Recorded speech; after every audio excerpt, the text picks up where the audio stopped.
Welcome to Cranbrook House and Gardens Yoga. We are currently in this beautiful, serene setting right now in the Cranbrook House and Gardens, practicing outside. Thank you for joining us for a beginner's yoga practice. I highly encourage you, if you have an outdoor space, to practice outside, and if it is chilly, you can always bundle up, or finding a nice sacred space, a sunroom, so that you can really appreciate the elements of whatever season you're in. Currently it is a magical day. It's 80 in the end of September, so we're practicing outside and just appreciating just like different noises that come through, and letting it be an opportunity for you to just come back into your practice. So we'll start seated. If you want to sit on a cushion or a pillow to support your low back, that is a wonderful support for you. You can sit on a yoga block. If you don't have yoga blocks, you can grab books, hardcover books. Harry Potter books work really well. So do wine bottles. As you sit up tall, we'll just close the eyes to move away from the external world, drawing your senses and your attention inward. And as you start to sit up taller and move into the inner landscape of your own body, take a big breath in through the nose, and a big exhale just to let it go, the day, whatever you've been holding on. And again, take a big breath in, big exhale, let it go. With the eyes relaxed, feeling the orbit of your eyes gently move into your brain and your skull, and let your mouth relax. Breathe consciously into a more mindful breath. It's called Ujjayi breath. We're going to be breathing in and out of the nose. I like to call this the Darth Vader breath. It also sounds like the seashell breath. It's an oceanic breath. So when you breathe in, you're going to breathe in through your nose and into your throat. And it'll create this hissing sound as if you're breathing through a straw with your mouth closed. And on the exhale, you're going to accelerate that breath all the way down your spine, all the way between your sitting bones towards the base of your spine. Your sitting bones will hug towards each other. You'll feel a bandha, an energetic lock. You'll pull your navel back and in. You'll fish hook that breath up and in as you lift your breath with your chest. And you'll expand that inhale to generate more space and freedom. Inhale, rise back in the throat, allow it to swirl, and then the exhale is going to accelerate all the way down between the sitting bones. The sit bones hug. You'll generate the navel in. You'll lift your chest, and you'll lift that breath. And just being patient with yourself, if the breath is a newer experience, just be gentle, just be mindful of your breath. On the inhale, we'll reach the arms up towards the sky. And on the exhale, we'll bring our hands to our heart center, setting an intention for our practice to call in a higher intention. Perhaps you'd like to dedicate your practice to someone, to something, perhaps a mantra or a word. When you set your intention, you'll bow in to seal your practice, and we'll roll forward to hands and knees. You'll spread your hands really wide. You'll feel the energy of the sun underneath your hands. Knees will be underneath your hips. As you spread your hands wide, you're going to drop your belly down and arch your back and pull your shoulders together. And on the exhale, we're going to round and draw the chin to the chest and really dome the spine. On the inhale, arching the back, shoulders onto the back, looking forward. Exhale, rounding, drawing in. If you want to take a few shimmies, just getting into your body, just noticing where you've been holding tension. Feel free to linger in your cat-cow, just nice and easy linking breath. The exhales to push the ground away. The inhales to melt the belly, let it soften, open your collarbones, maybe closing the eyes. Just taking a few rounds, really feeling the spine dome, gazing into your chest. And then the inhales really to open the collarbones, letting them smile outwardly. Exhale, one more round just like this, pushing into your shins, your toes. Inhale, shoulder blades wrap onto the back. Just being generous with your breath, being kind to your body as you have found this time to move and breathe with intention. We're gonna step the right foot outside of the right wrist. I'm making a 90-degree angle with my right knee and thigh, and a 90-degree angle with the left knee underneath my left hip.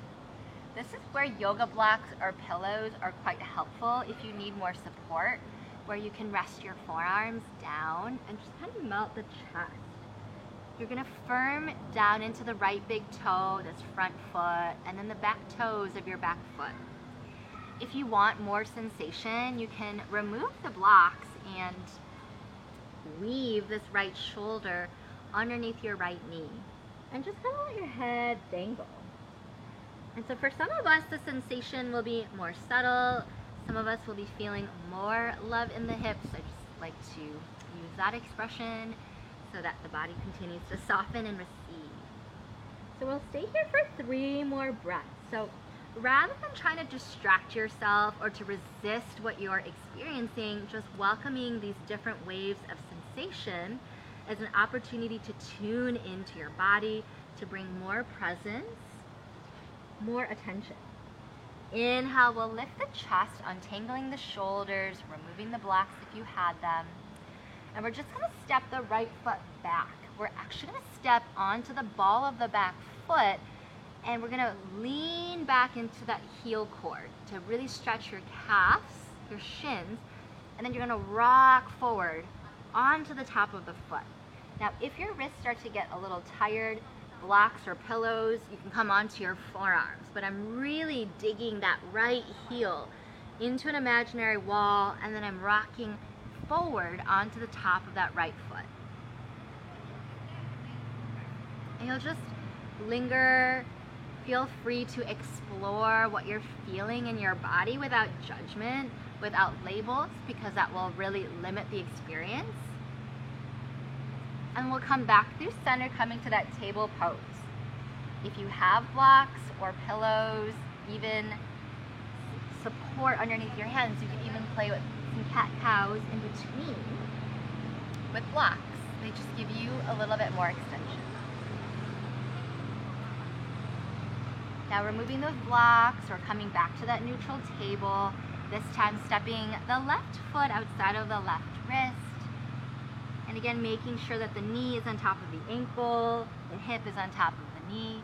We'll take an inhale to just lengthen the spine, to receive that breath, let it nourish you, and then exhale, bend the elbows. If you find that the sensation is a little too much, you've got blocks. If you want more, you can always weave that left shoulder through your left knee nook, and then just melt the chest and breathe. And just tune into your breath. Am I breathing in and out of the nose? Can I smooth my breath out? Can I soften into this expression? Can I slow my breath down, moving through any jaggedness? On the inhale, we're gonna lift the chest, untangle the shoulder if you threaded it through. This is one of my favorite breaths. It's a horse breath where you flutter the lips. So it just helps to relax your jaw. We hold a lot of tension here. TMJ is a real thing, and we just don't even realize how much tension we carry in the mouth and the face. So stretch that left foot back, and you're gonna dig that heel back and just start to feel that bubbling sensation in your calf and your heel, and then rock forward onto the top of the foot, and then just be generous and just explore the pace, just moving mindfully here. I have a lot of favorites. You'll probably hear me say that a lot during this class. This is my favorite, this is my favorite, but it's just so nice to just move tension, any energy that feels stuck in the muscles from a physical and energetic experience.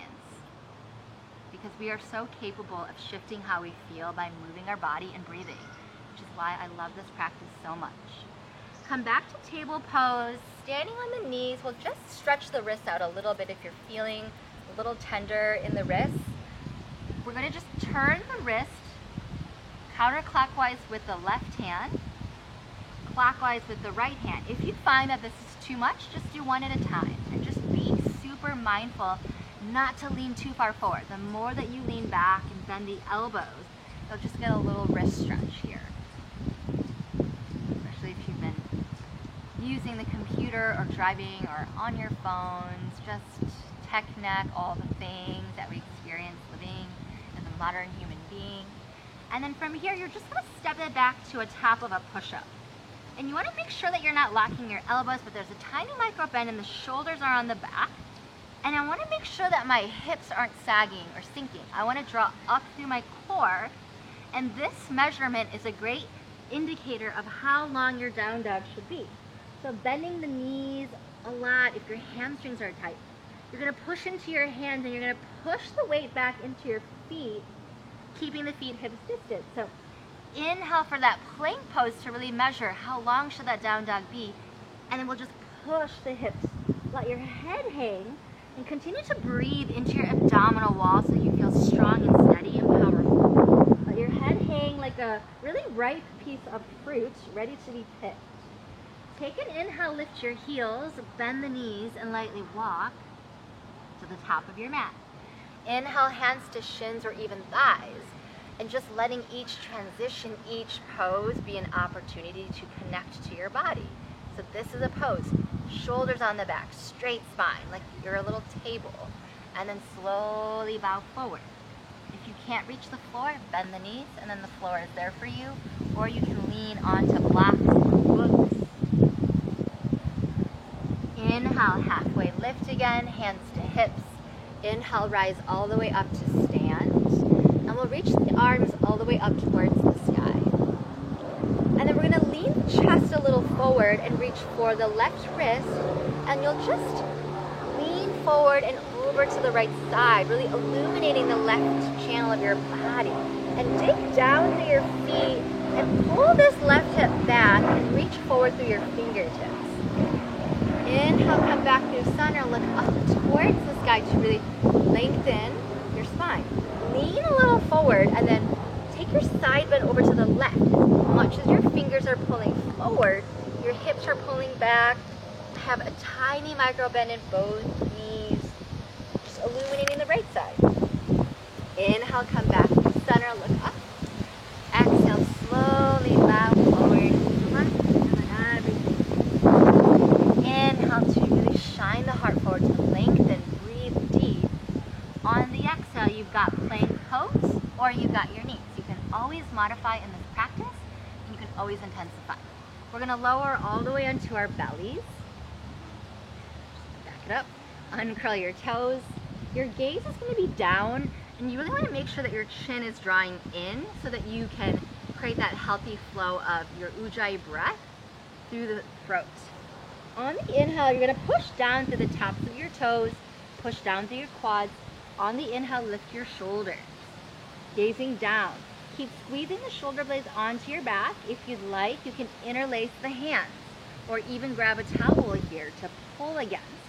If your low back is supported, you might lift your feet. If you've lifted your feet, let's lower the toes down. Keeping my feet on the ground, I'm going to lean onto my right shoulder. I'm lifting this left hip. I'm stretching the arms back. My left foot is still on the ground. I lean back with my ears and my head, and it just is such a nice shoulder opener. And then inhale back through center, neutralize your chin, look down, and we'll simply change sides. You'll lean onto that left shoulder. This is so amazing. We tend to hold so much stress and strain on the shoulder girdle. Keep rooting the right toes down. My right hip crease is peeled off the earth, reaching back with my fingertips. I'll come back through center and then just let everything dangle, hang. Find some stillness here for a breath. I'll walk my hands underneath my armpits. I'll take my knees wide and I'll just push back into a child's pose. And you'll rest your third eye onto your mat and just fold forward here. And now you want to stay in this child's pose for a few breaths. If you want to place a block or some pillows underneath you for more support. I love this restorative variation. And just take some calm, collected breaths to just check in with yourself. And I'm just lifting myself so you guys can hear me, but still stay in that child's pose and really embrace stillness as an opportunity to bring more presence and awareness to everything that you do, and that will ripple into your day and your life. Inhale, lift your chest, moving away any props.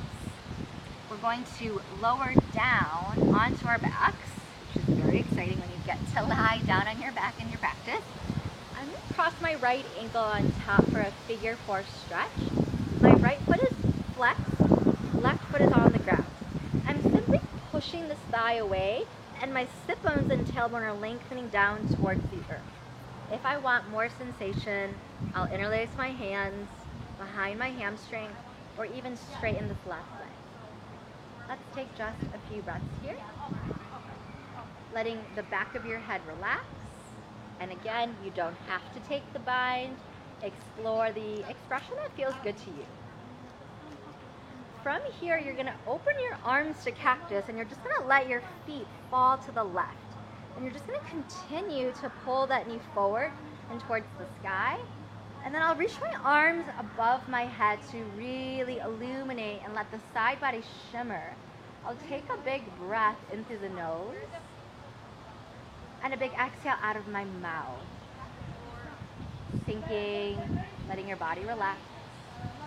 Inhale, come back center and release that right foot, and if you need to shake it out, you can shake it out, and you'll cross your left ankle on top of your right thigh. And again, you'll interlace the hands behind your hamstring. If you need some support underneath your head, if your head is lifting, support yourself. Peeling that thigh away from you. This is a grounding figure 4 stretch to really work to open the energy channels in your hips. So you've got the bind, perhaps you want to straighten the leg, and the more that you peel this knee away and flex your foot, you'll generate more sensation in your piriformis and your outer hip. Relax your jaw again. Continue to tune into your breath. Removing anything underneath your head. We're going to let your feet and your shins sway to the right. Keep peeling this knee away to really kind of bring some sensation into the IT band, outer hip. Stretch your arms above your head. Take a big breath in and a big breath out. Inhale, come back to center. We're going to roll over to the side into a fetal pose. And then we're going to push up into a seated meditation. And so for today's practice, rather than taking Shavasana, and if you would like to take Shavasana, you can lie down and take a few moments of rest. We'll just come into a more centered experience, really receiving our practice today. Thank you so much for joining us today at Cranbrook House and Gardens. If you are being inspired to donate a gift, the gifts and donations allow the House and Gardens to stay open, to support everyone's well-being that likes to visit here. We also have a newsletter if you want to stay updated with our events, our yoga events. You can check out Cranbrook House and Gardens main webpage. My name is Sujin. I'm so honored and grateful for the time that we were able to spend together.